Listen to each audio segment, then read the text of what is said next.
Trá Pictiúr, na Déagóirí Cróga. Pictiúr a hain. Sa chéad Pictiúr feictear Seán ina chola go sábh. Tá sé beag bán ar an rá aimsir las ma, atá le feiceáil tríd an bhinóg. Lá na lacha tá ann gan éana go, agus tá an trád tréige. Pictiúr a dó. Is léir go neach cuasaí aimsire in olcas a rinn na híthe. Nuair a dhú sin Seán bocht, tá cisiil uisce ag clúdach an uairlár. Tá le bhéal an uisce ag ardú, agus buint tar stanga as Seán. Níla isige cad bechordó a dhéanamh. Tá cos a cheáin agus cosan na cathaoireach faoi chealt ag an uisce. Tá éadaí chola cheáin fluc báite.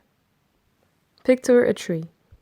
Déanann Seán tréiníocht éalú an tach, ach tá an doras tosaigh gramathe de dheasca an uisce. Cléanann Seán amach leacht na fhuinóige, agus tosíonn sé ag bécéal in áir de chéine sa ratha. Tá sé géirigh arda a tharraingt ar éin. Tá an tá leis. Cloiseann beirt Déagóir ag scradíal. Tá siad suite ar bhalla os cóir tá cheáin. Pictiúr a ceathair. Chruiníonn an bheirt a misneach, agus chuileann siad tríd an uisce i dtreo cheáin. Chomh luath is a thruiseann siad Seán, chuireann Cailín, Caitríona, fis ar na seirbhísí éigeandála. Tá sí olmhathe leis an seola baile. Déanann an buachail, dara, Seán a choimeád ar a thuaimhneas. Fanamid leat, dir sé, nábí buartha. Tá Seán an-bhuíoch as an ggóluaidir agus as an gabhair. Pictiúr a chuig. Gan bhfuil, tá an lucht an dótáin chun cabhra a thuairt.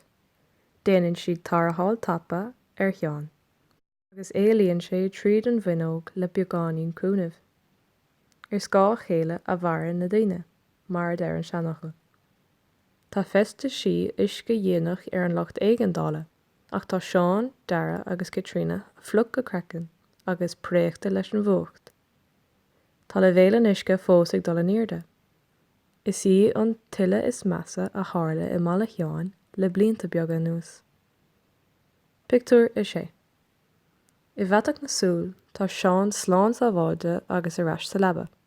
Far éir, ní mór dó ihe a chathebh san ospidéal, ach tá súil aige go dtiocfaidh biseach ar go luath.